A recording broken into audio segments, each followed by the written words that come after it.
नमस्कार, मैं नितेश सिंह। आप सभी का इस चैनल पर स्वागत है। आशा करता हूँ आप सभी लोग अच्छे होंगे, स्वस्थ होंगे और पढ़ाई भी कर रहे होंगे।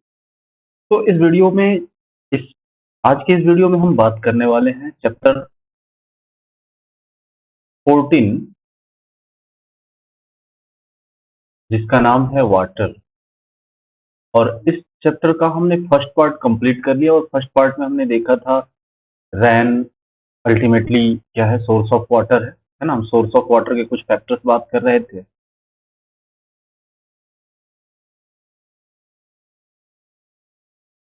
सोर्स ऑफ वाटर को हम देख रहे थे, जिसमें हमने देखा ग्राउंड वाटर, रैन, और इसके आगे हम इसको कंटिन्यू करते हैं। ठीक है। वीडियो को शुरू करने से पहले एक छोटा सा रिक्वेस्ट है कि अगर आप इस चैनल पे नए हैं तो इस चैनल को सब्सक्राइब करें और पीछे के जितने भी वीडियोस हैं उनको एक एक करके देखिए। आप आपको सभी पूरे चैप्टर क्लास 6 का, इसके बाद हम आगे के भी क्लासेस के भी साइंस के बारे में बात करने वाले हैं। जल्दी शुरू करते हैं उससे भी। ठीक है, तो इस चैप्टर को शुरू करते हैं और आइए देखते हैं सोर्स ऑफ वाटर के कुछ और भी अलग अलग पार्ट। जैसे अगर हम बात करें यहाँ पे नेक्स्ट जो है पॉइंट है लेक्स एंड पॉन्ड्स। जो झीलें हैं, जो तालाबें हैं, या कह सकते हैं जो तालाब हैं, ये भी एक तरह से हम क्या कहते हैं, ये वाटर के सोर्स है ना। तो ये क्या कहलाते हैं, यहाँ पे देखिए, these are small reservoir of water, यानी कि ये पानी को संग्रह करने का ये साधन होते हैं। यहाँ पे हम पानी को क्या कर सकते हैं, संग्रह कर सकते हैं, इकट्ठा कर सकते हैं लेक्स में और पॉन्ड्स में। ठीक है। These are created by collection of rainwater in a low lying area. Low laying area का मतलब है जहां पानी जल्दी से ही निकल जाता हो, या कह सकते हैं कि स्लाइड कर जाता हो, रुकता ही नहीं हो, या वहां के, अगर इस तरह की बात किया जाए कि जो इस तरह के क्षेत्र हैं, इस तरह के जो क्षेत्र हैं, इस तरह से जो स्लोप से एरिया है, यहाँ पर जो है मोस्टली करके तालाब और झील बनाए जाते हैं, क्रिएट किए जाते हैं। क्योंकि यहाँ पे जो, जैसे अगर मान लो यहाँ पे बारिश हो रही है अब, तो ये क्या होगा, बारिश का पानी जो है बह करके सीधे नीचे आ जाएगा। यानी इस क्षेत्र में ये पानी कहीं भी रुका ही नहीं। यानी कि इस क्षेत्र में जब पानी नहीं रुकेगा तो सीपेज नहीं हो पाएगा। ये जमीन के अंदर, जो हम कहते हैं कि अंडर वाटर, जो अंडर वाटर होता है, जो ग्राउंड वाटर होता है, ये कलेक्ट ही नहीं हो पाएगा, है ना। तो ग्राउंड वाटर को, यानी कि अंडर वाटर को कलेक्ट करने के लिए या इस चीज को रिचार्ज करने के लिए हमें क्या बनाना पड़ता है, इस तरह के लो लेइंग एरियाज में क्या बनाने पड़ते हैं, तालाब और झील बनाने पड़ते हैं। ठीक है। तो ये क्रिएट किए जाते हैं, क्योंकि जब तक सीपेज नहीं होगा, सीपेज अगर होगा ग्राउंड वाटर भरेगा, रिजर्व हो जाएगा। ठीक है, वो भरेगा। और also add to the water in tank, lake and ponds. Lake और पॉन्ड्स में ये पानी भरे जाते हैं, इसीलिए कि ग्राउंड वाटर फुलफिल रहे। तो भविष्य में हम, अगर बारिश नहीं भी हो रही है तो भी हम समरसेबल, या कह सकते हैं कि ट्यूबवेल वगैरह से, या कुएं की मदद से हम ग्राउंड लेवल के जो ग्राउंड वाटर है उसको हम पानी को यूज कर सकते हैं। ठीक है। तो नेक्स्ट किसकी बात करेंगे हम यहाँ पे, वाटर टेबल। वाटर टेबल क्या होता है यहाँ पे देखना है। तो एक फिक्स्ड लेयर होता है ग्राउंड में ही, एक फिक्स्ड लेयर होता है। ग्राउंड का मतलब है कि जमीन के अंदर, अगर हम कहें कि ये हमारी जमीन का क्या है, सतह है। ठीक है, ये है सरफेस, ये सरफेस है। तो अगर हम कहें सरफेस के नीचे जो, अगर हम कहें कि यहाँ पे क्या होता है, अंडर वाटर, ग्राउंड वाटर क्या होता है, ग्राउंड वाटर होता है। तो इसमें एक वाटर टेबल बना होता है, जिसका कहने का मतलब है कि if you take soil from ground, यहाँ पे ध्यान देना एक चीज, कि अगर आप किसी जगह से थोड़ी सी मिट्टी उठाते हो तो आपको उस मिट्टी में क्या मिलेगा, हवा मिलेगी और वाटर मिलेगा। ये दोनों चीजें हो सकती है, it has air as well as water. उस मिट्टी में हवा और पानी की मात्रा होती है। लेकिन जैसे जैसे आप नीचे जाओगे, as you go down, the amount of water increases and air decreases. जैसे जैसे, अगर मान लो कि ये जमीन है, अगर हम यहाँ पे कहें कि हम ऊपर की मिट्टी को खोद रहे हैं या मिट्टी उठा रहे हैं, तो यहाँ क्या मिलेगा, एयर भी मिलेगा एंड वाटर भी मिलेगा। इस मिट्टी में हमें ये दोनों चीजें मिलेंगी। लेकिन जैसे जैसे हम नीचे बढ़ते चले जाएंगे, जैसे जैसे हम नीचे की ओर बढ़ते जाएंगे इस मिट्टी को खोदते हुए, है ना, तो हमें क्या मिलेगा, जो वाटर है, ये वाटर की मात्रा इंक्रीज होती हुई मिलेगी और वहीं पे एयर की मात्रा डिक्रीज होती हुई मिलेगी। यानी एयर कम मिलेगा और वाटर ज्यादा मिलेगा। तो ये किसके कारण होता है, तो ये जो कहते हैं कि जो ग्राउंड वाटर होता है, ये रिपेल्स कर रहा होता है, जो ऊपर से नीचे की ओर आ रहा होता है, ठीक है। ये जो ऊपर से नीचे की ओर आ रहा होता है, तो यहाँ पे अगर मान लें कि हम ये ग्राउंड वाटर है, ग्राउंड वाटर यहाँ पे है ये, ठीक है। तो यहाँ पे इसकी सीलन रहती है, यहाँ तक ये सीलन रहता है। कहने का मतलब है कि ऊपर से सूर्य की रोशनी आती है, तो ये वाटर क्या होते हैं, ऊपर से एवापोरेट होते रहते हैं, लेकिन ये जो है धीरे धीरे धीरे धीरे ऊपर की ओर भी जाता रहता है, कैपिलरी जो इसको कहते हैं, है ना। तो इससे ये पानी क्या होता है, यहाँ पे कम पानी मिलता है ऊपर के क्षेत्रों में, लेकिन जैसे जैसे हम नीचे आएंगे पानी की मात्रा बढ़ती जाती है, यानी कि अ लेवल बिलो सरफेस, जमीन के नीचे जैसे जैसे हम आते हैं, where it is only water is called the water table. और एक ऐसा लेयर आएगा, एक इसके ठीक नीचे, मतलब जैसे जैसे हम नीचे आएंगे तो एक पॉइंट पे ऐसा लेयर आएगा, उसके नीचे क्या मिलेगा, हमें पानी ही मिलेगा।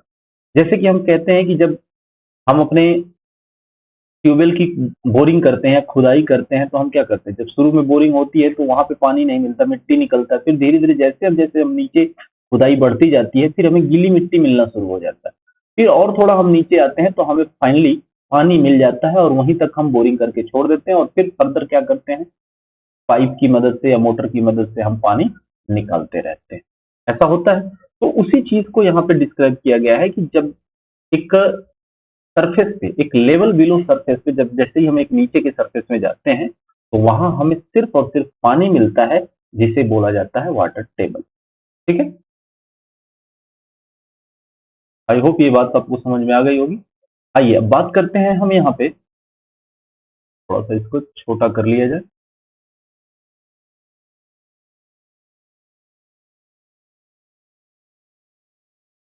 ठीक है?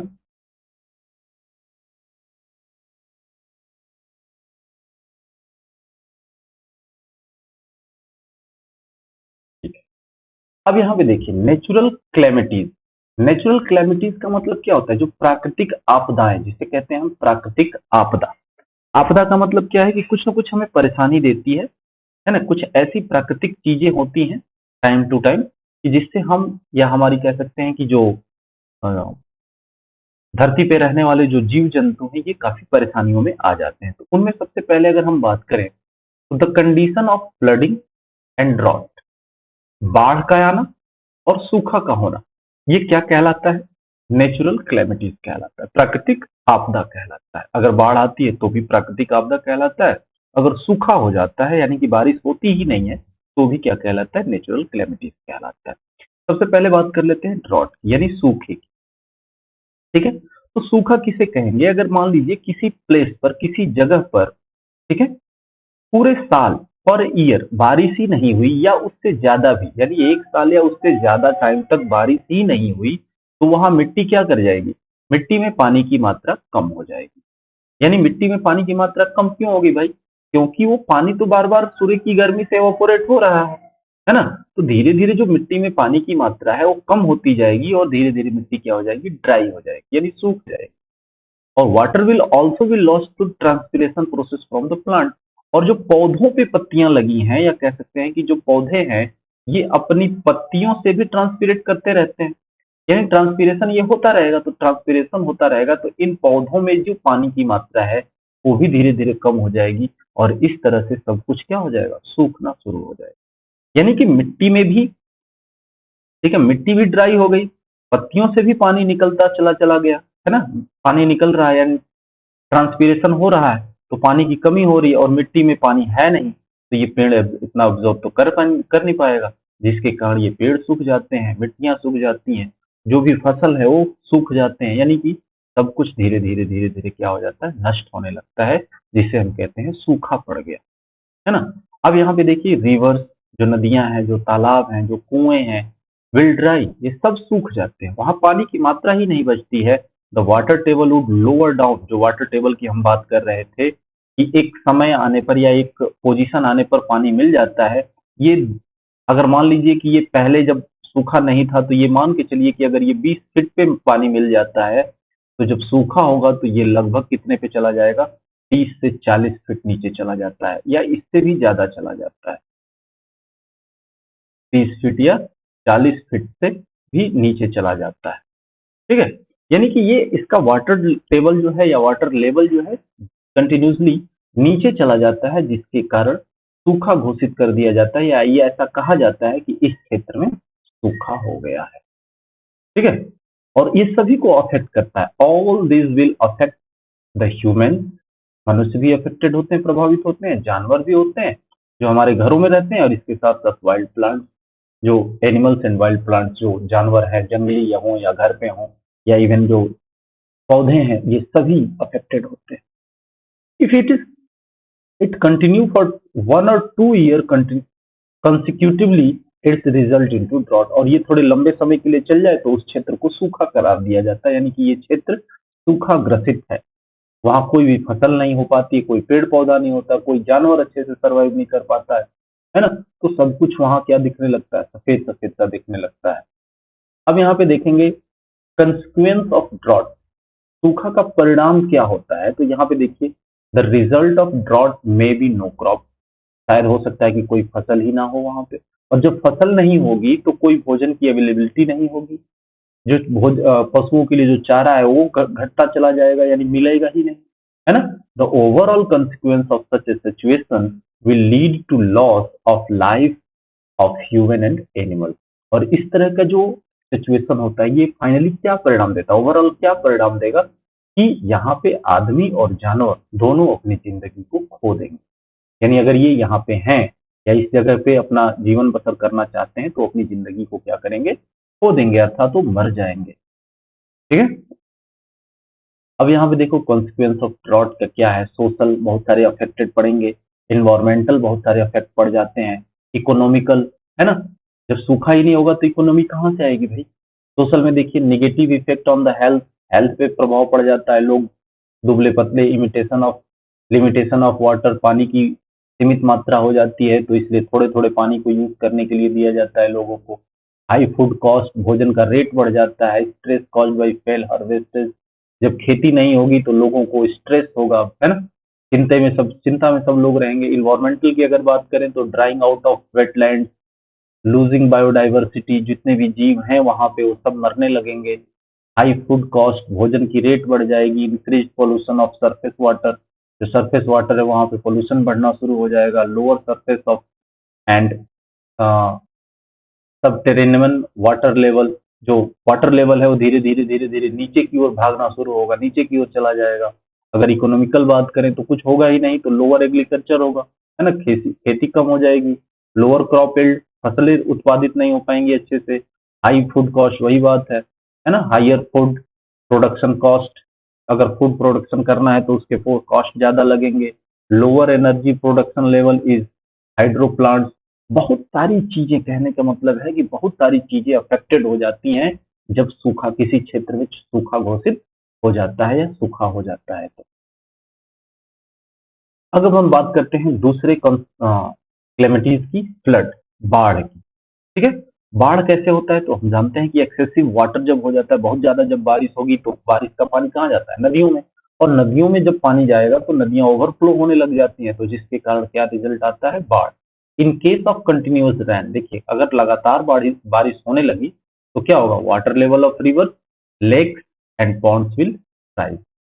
जो वाटर लेवल है पानी का, जितने पे वो बह रही थी पूरे साल, जब लगातार बारिश शुरू हो जाएगी तो इसके वाटर लेवल क्या हो जाएंगे, ऊपर की ओर हो जाएंगे। The soil surface will get laden with water resulting into flood, है ना।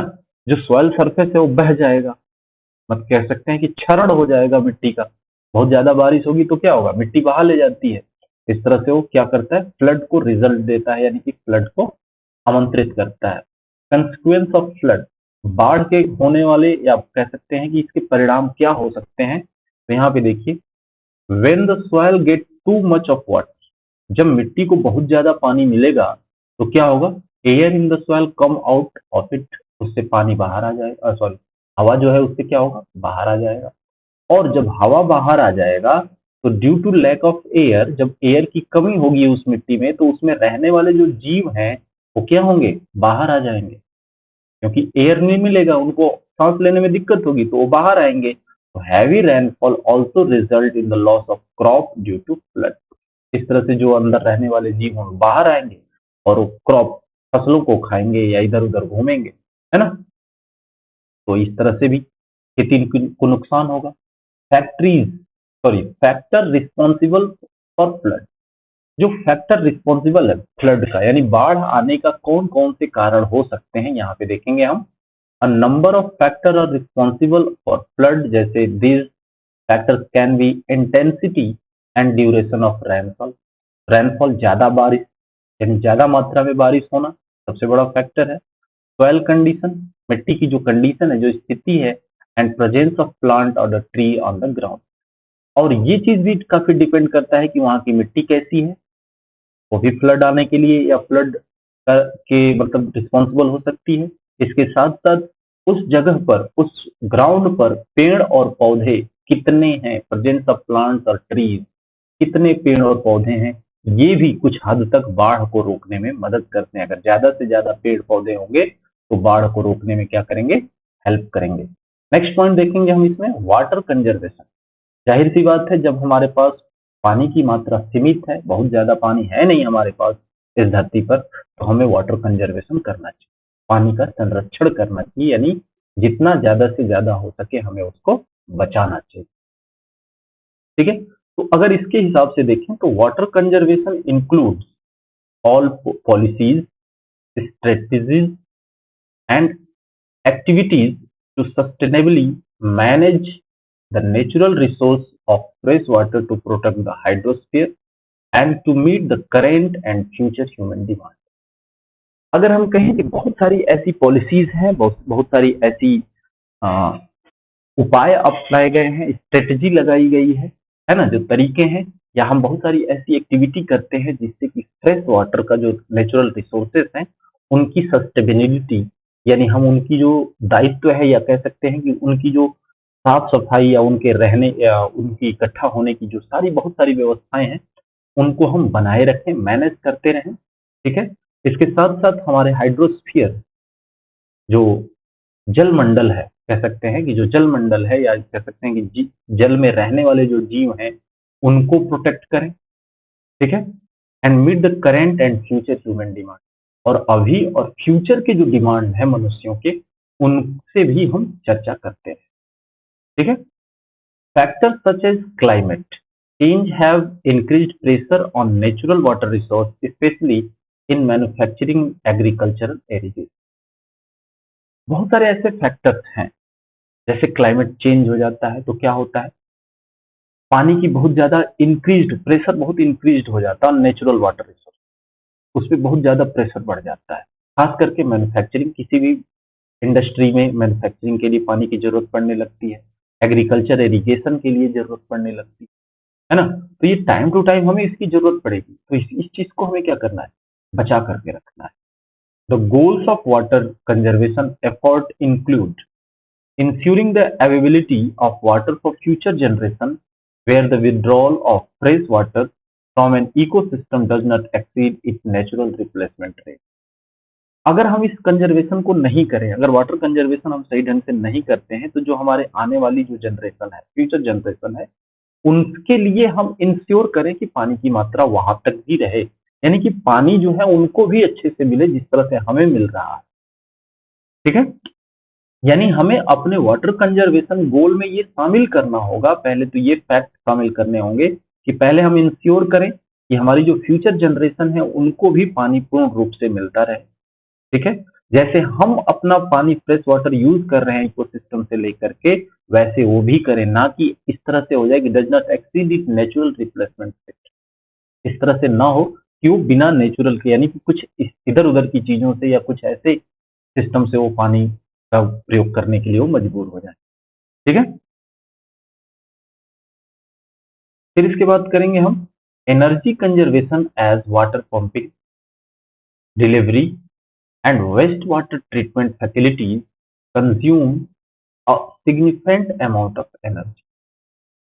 दूसरी चीज energy conservation as water pumping, जब हम पानी निकालते हैं, अगर हम बात करें कि जो पानी पंपिंग, वाटर पंपिंग करते हैं हम, energy conservation as water pumping, जितना हम पानी बचाएंगे उसके हिसाब से हम क्या कर रहे हैं, एनर्जी कंजर्वेशन, ऊर्जा बचाएंगे। अपनी डिलीवरी जो जितनी हम पंपिंग कर रहे हैं, डिलीवरी कर रहे हैं, fresh water treatment facility consume significant amount of energy. जो ट्रीटमेंट हम वाटर का वेस्ट वाटर ट्रीटमेंट कर रहे हैं, इन सभी चीजों को करके हम क्या कर सकते हैं, एक बेहतर कल के लिए हम पानी को क्या कर सकते हैं, इकट्ठा कर सकते हैं या कंजर्व कर सकते हैं। In some region of the world, विश्व के कुछ क्षेत्रों में over 15% of total electricity consumption is devoted to water management. अगर हम एनर्जी कंजर्व करते हैं, ध्यान दीजिए कि अगर हम एनर्जी कंजर्व करते हैं तो समझिए कि हम पानी को बचा रहे हैं, क्योंकि विश्व का 15% इलेक्ट्रिसिटी जो है, ठीक है, 15% इलेक्ट्रिसिटी जो है वाटर मैनेजमेंट से, यानी कि पानी से ही बनाया जाता है। पानी से इलेक्ट्रिसिटी बनाई जाती है। तो अगर हम इलेक्ट्रिसिटी कम कंज्यूम करें, यानी जितनी जरूरत है उतनी ही यूज करें, अगर हम एनर्जी को कम कंज्यूम कर रहे हैं, कंजर्व कर रहे हैं, तो कहीं ना कहीं हम क्या कर रहे हैं, पानी को भी बचा रहे हैं। ठीक है। Habitat conservation where minimising human water uses help to preserve fresh water habitat for local wildlife and migrating waterfall, but also water quality. Habitat conservation यानी कि हम अपने जो क्षेत्र है जहां पे हम रह रहे हैं, वहां पे हम अपने जो वाटर यूजेस, जो ह्यूमन के द्वारा जो वाटर यूज किया जाता है, उसको हम कम से कम मिनिमाइज करें, कम से कम करें। और इस तरह से हम क्या कर सकते हैं कि फ्रेश वाटर को हम बचाने में मदद कर for local wild life and migrating waterfall. ठीक है। जो वाटरफॉल होता है, ये इधर से उधर पानी ज्यादा से ज्यादा हम बहा देते हैं, यहाँ से वहां बहा देते हैं, इस चीज को हमें रोकना होगा। ठीक है। तो इस तरह से हम वाटर को क्या कर सकते हैं, कंजर्व कर सकते हैं, बचा सकते हैं, उसको संरक्षित कर सकते हैं। अब यहाँ पे देखिए एक छोटा सा पिक्चर है, कंजर्विंग वाटर, पानी का संरक्षण कैसे कर सकते हैं। तो बहुत सारी चीजें हैं, वाटर एफिशिएंट क्रॉप, ठीक है, conservation in tillage, drought Torrent crop, कुछ ऐसे फसल लगाएं जो सूखे में भी उग सकते हैं, तो हम पानी की बचत कर सकते हैं। मतलब कि कुछ ऐसे फसल हैं, ठीक है, जो कम से कम पानी में भी वो फसल उग जाते हैं, यानी हो जाते हैं। तो इस तरह से भी हम फसल लगा सकते हैं पानी को अगर बचाना है तो। फिर कंजर्वेशन ऑफ टीलेज, जो हम खेतों की जुताई बार बार करते हैं, जुताई बार बार करने से क्या होगा, जब हम खेत की जुताई बार बार करेंगे तो उसके अंदर जो पानी की मात्रा है वो क्या होगी, तेजी से एवापोरेट हो जाएगी। अगर उसको बना के रखना है, मिट्टी के अंदर जो पानी की मात्रा है उसको अगर हमें बना करके रखना है, रोक करके रखना है, तो हमें बार बार जुताई भी नहीं करनी चाहिए। यानी बहुत सारी ऐसी प्रैक्टिसेस हैं, बहुत सारी ऐसी एक्टिविटीज हैं जिनके द्वारा हम पानी को यूज करना मिनिमाइज कर सकते हैं। ठीक है। बहुत सारी चीजें। अगर जनरली हम कहें वाटर कंजर्वेशन करना है तो लोग कहते हैं जनरली क्या, सबसे बात आती है कि कंजर्वेशन, वाटर कंजर्वेशन का सबसे सिंपल और उदाहरण दीजिए, कैसे बचा सकते हो। तो लोग कहते हैं कि जब हम ब्रशिंग कर रहे होते हैं, जब हम ब्रशिंग कर रहे होते हैं तो मोस्ट ऑफ द पर्सन क्या करते हैं, टैप को खुला छोड़ देते हैं, टैप को खुला छोड़ देते हैं, उसमें से पानी निकलता रहता है, और फाइनली ब्रश करने के बाद अपने ब्रश को अपने बाकी हाथ मुंह धो करके क्या करते हैं, तब बंद करते हैं। ऐसा नहीं करना चाहिए। जब हम ब्रश कर रहे हैं तो टैप को क्या करना चाहिए, क्लोज कर देना चाहिए। ठीक है। टैप को क्लोज कर दो, पानी बंद रहे, और जब तक क्लोज रखो जब तक कि हम पूरी फाइनल ब्रश ना कर लें, उसके बाद आप फिर से ऑन करो। तो इस तरह से भी पानी बचा ले पाते हैं। ठीक है। हम नहा रहे होते हैं तो टैप ऑन कर देते हैं और हम नहा रहे होते हैं, चाहे हम साबुन लगा रहे हैं, कपड़े धो रहे हैं, बाल्टी में पानी भर करके गिर रहा है, वो नाले में जा रहा है, उससे हमें कोई मतलब नहीं। तो इस चीज छोटी छोटी एक्टिविटीज है। हम अगर गाड़ी धो रहे हैं तो हम डायरेक्ट पाइप से ना धो करके बाल्टी और छोटा सा कोई डब्बा लेकर के उससे धो सकते हैं, तो उससे कम पानी बर्बाद होगा। अगर हम कार धो रहे हैं तो डायरेक्ट पाइप लगा करके हम टैप से न धोएं, तो उससे कम पानी बर्बाद हो। बहुत सारी ऐसी एक्टिविटी है जिसके थ्रू हम पानी को कंजर्व कर सकते हैं, वाटर कंजर्व कर सकते हैं। बहुत बड़े बड़े फैक्टर को हमें ध्यान में नहीं रखना है, हमें पहले शुरू करना है कहाँ से, छोटे छोटे फैक्टर्स को, जहां से हम पानी को बचा। ठीक है। फिर हम बात करते हैं रेन वाटर हार्वेस्टिंग। अगर पानी बचाने की बात आती है तो हम रेन वाटर हार्वेस्टिंग भी कर सकते हैं, पानी जो बारिश का पानी है इसको इकट्ठा कर सकते हैं। ठीक। तो इकट्ठा करने के लिए क्या क्या हो सकता है, तो water harvesting is the activity of collection of rain water directly by various means. अलग अलग प्रकार से हम रेन वाटर को कलेक्ट कर सकते हैं, जिसको हम कहते हैं वाटर हार्वेस्टिंग। ठीक है, harvested water can either be use immediately और it can be store for later use. जो हार्वेस्टेड वाटर है, जो हमने इकट्ठा किया है पानी को, या तो हम उसको अगले दिन या 2 4 5 दिनों में यूज कर सकते हैं, या उसे लंबे समय तक के लिए भी यूज कर सकते हैं। इन केरला एंड मिजोरम, ध्यान दीजिए, Kerala and Mizoram small tank are use to collect rain water. Kerala और मिजोरम में छोटे छोटे टैंक बना करके रेन वाटर को स्टोर किया जाता है, which drain from roof top through pipes into this tank. This water is use directly. छत पे, अगर हम कहें यहाँ पे कि छत पर क्या हो गया, ऐसे मेड़ बना दिया है ना, बारिश का पानी हुआ, यहाँ बारिश हुआ और इससे एक पाइप लगा करके क्या कर लिया गया, टैंक में, नीचे जमीन में एक टैंक लगा दिया गया और इसमें पानी को इकट्ठा कर लिया जाता है। ठीक है, तो ये क्या, एक सिंपल वे है, पानी को हमने हार्वेस्ट कर लिया। ठीक है, in a place like Delhi where the monsoon last only for 3 month. अगर हम कहें कि एक अगर जगह को लें, दिल्ली को लें, तो यहाँ पे मानसून कितने दिनों के लिए आता है, लगभग 3 महीने। It is more useful to collect rain water as ground, क्योंकि पूरे साल तो यहाँ बारिश होती नहीं, सिर्फ 3 महीने के लिए बारिश आती है, तो इसके दौरान हम थोड़े थोड़े पानी को इकट्ठा कर सकते हैं और फर्दर यूज कर सकते हैं। तो इस तरह के जगहों के लिए रेन वाटर हार्वेस्टिंग जो है काफी यूजफुल साबित होगा। जैसे यहाँ पे देखिए, ये छत पे हमने क्या लगा, इधर से ये बंद कर दिया, इधर इधर ये थोड़ा सा ये मेढ़ बना दिया जाता है कि पानी बाहर न जाए। ठीक है, और बारिश छत पे गिरी तो यहाँ पाइप लगा दिया गया। पाइप के थ्रू क्या हुआ, फर्स्ट प्लस होगा यहाँ पे, इसके बाद इसके थ्रू क्या हो जाएगा, ये इस टैंक में आ जाएगा, फिल्ट्रेशन टैंक में। फिल्ट्रेशन टैंक के बाद यहाँ फिल्टर होगा, फिल्टर होने के बाद ये आ गया रिचार्ज पिट और बोरवेल में। ठीक है, और यहाँ बोरवेल लगा दिया जाता है, सबमर्सिबल लगा दिया जाता है, इसके बाद ही एक और टैंक बना दिया जाता है, स्टोरेज टैंक। इस तरह से मतलब अलग अलग टैंक बना करके पानी को हार्वेस्ट कर लिया जाता है, और फर्दर जब उसे इसका यूज करना हो तो समरसेबल या टुल्लू पंप या कुछ भी और बहुत सारी मशीनरी है जो नीचे से पानी को निकाल करके ऊपर सप्लाई देती हैं। ठीक है, तो इस तरह से मशीनरी को यूज करके हम क्या करते हैं, जो हार्वेस्टेड वाटर है उसका हम यूज कर लेते हैं। तो फाइनली लास्ट में हम क्या देखेंगे, समरी ऑफ दिस चैप्टर। क्या क्या हमने देखा है, तो सबसे पहले हमने क्या देखा, water vapour get added to air by evaporation and transpiration. Water vapour कैसे निकलता है भाई, कहाँ से बनता है, तो ये एवापोरेटर प्रोसेस से और ट्रांसपीरेशन से हवा के साथ वाटर वेपर जुड़ जाता है। ठीक है, तो water vapour is in the air condense to form teeny droplets of water which appear as cloud। और जब ये वाटर वेपर थोड़ा ऊपर जाता है एटमॉस्फेयर में, तो वहां पे हमने क्या देखा, टेम्परेचर जो होता है वो डाउन होता है। टेम्परेचर क्या होता है, डाउन होता है, और डाउन होने के कारण, कम होने के कारण ये टीनी ड्रॉपलेट्स में कन्वर्ट हो जाता है, और फिर हमें किस रूप में दिखता है, ये एज अ क्लाउड, ये बादल के रूप में दिखता है। Many tiny water droplets come together. अब जब ये थोड़े थोड़े टीनी ड्रॉपलेट्स जो है इकट्ठे हो जाते हैं, तो ये फाइनली भारी हो जाते हैं, और भारी होते हैं तो बारिश के रूप में या स्नो के रूप में या हेल के रूप में फिर से जमीन पर वापस आते हैं। तो हमने देखा वाटर साइकिल में क्या होता है, तो सतह से ही पानी का ऊपर उठना, ठीक है, और फिर फाइनली जमीन पर वापस आना, ये क्या है, एक वाटर साइकिल।